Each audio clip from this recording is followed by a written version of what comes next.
Hello everyone, cooking passion পিয়ালিতে তোমাদের সকলকে জানাই আরও একবার স্বাগত।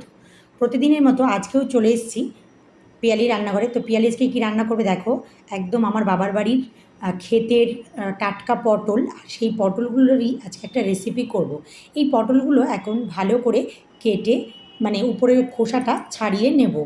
আর দেখো আমি চোচাগুলো ঠিক এইভাবেই ছাড়িয়ে নিয়েছি, আর নিয়েছি এইভাবে লম্বা করে কেটে নেওয়া আলু। এইবার আমি একটা ছুরি নেব, আর একটা চামচ লাগবে আমার এই কাজটা করতে। এবার মাঝ বরাবর, ঠিক পেটের মাঝ বরাবর পুরোটা কিন্তু আমি কাটবো না। তোমরা ঠিক ঠিক মানে দেখলেই বুঝতে পারবে। দেখো আমি কিভাবে ভেতরের বীজগুলো সব একটা চামচের পেছন দিকটা দিয়ে বের করে নেব। আর পটলের এই রেসিপিটা নিরামিষভাবে খেতে একদম অন্যরকম লাগে আর ভীষণ ভালো লাগে। আশা করি তোমাদের সকলেরও খুব ভালো লাগবে। তো দেখো ভেতরের বীজটা একটু সাবধানে আমাকে বের করে নিতে হবে। তো দেখো আমি বীজটা বের করে নিয়েছি।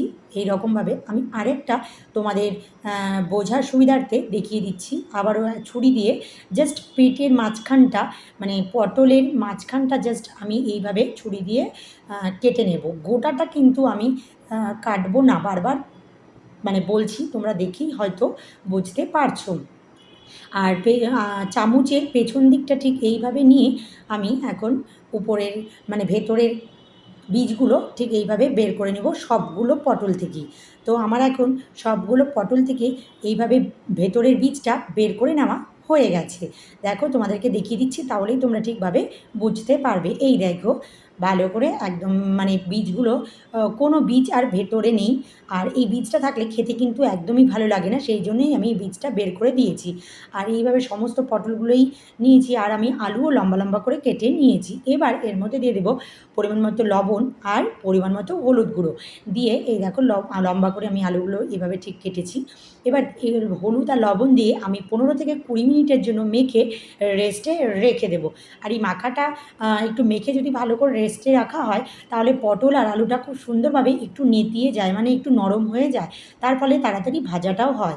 এবার ওটা রেস্টে আছে। অন্যদিকে আমি নিয়েছি এরকম টমেটো কুচি, আলু কুচি আর আদা কুচি। আমি এখানে আলু দিয়েছি, আলুটা কিন্তু আমাদের গ্রেভিটাকে খুব সুন্দরভাবে নিয়ে আসে, সেই জন্যই আমি এই আলু কুচিটাও এই মিক্সিতে দিয়ে একটা পেস্ট বানিয়ে নেব।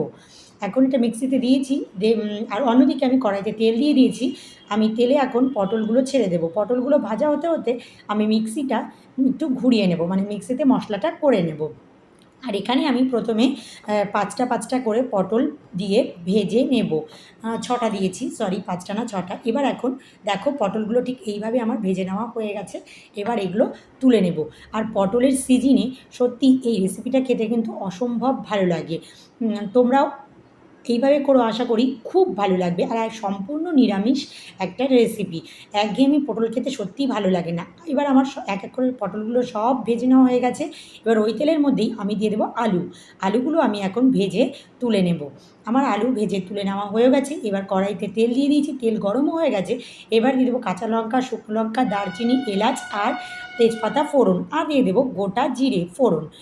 আর ওদিকে ফোড়ন দিয়েছি, আর এদিকে ওই যেই পেস্টটা আমি বানিয়েছিলাম তার মধ্যে এখন অ্যাড করব আমি লঙ্কার গুঁড়ো, জিরের গুঁড়ো, পরিমাণ মতো লবণ, পরিমাণ মতো হলুদ গুঁড়ো দিয়ে একটা পেস্ট আমি বানিয়ে নেব। এখানে আছে আদা বাটা, জিরে বাটা আর আলু কুচি দিয়ে বেটে নিয়েছি।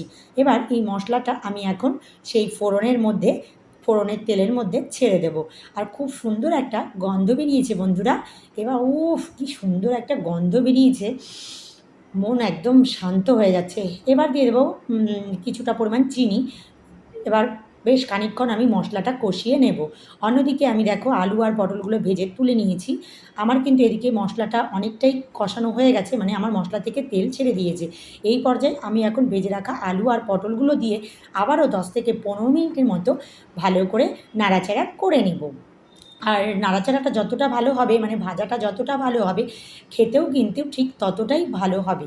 তো আশা করি আজকের এই রেসিপিটা তোমাদের সকলের খুব খুব ভালো লাগবে। একদম নিরামিষ একটা রেসিপি, একদম অন্যরকম। পটল তো আমরা সেইভাবে সবাই খাই, কিন্তু একঘেয়েমি খেতে আমাদের কারোরই ভালো লাগে না। সেই জন্য আমার মনে হয় এইভাবে যদি করে দাও, মানে মাছ মাংসের স্বাদকেও হার মানাবে। এবার আমি একটু দিয়ে দেবো পরিমাণ মতো জল। জল খুব একটা বেশি দেবো না আমি, কারণ খুব একটা বেশি ফোটানোর দরকার নেই।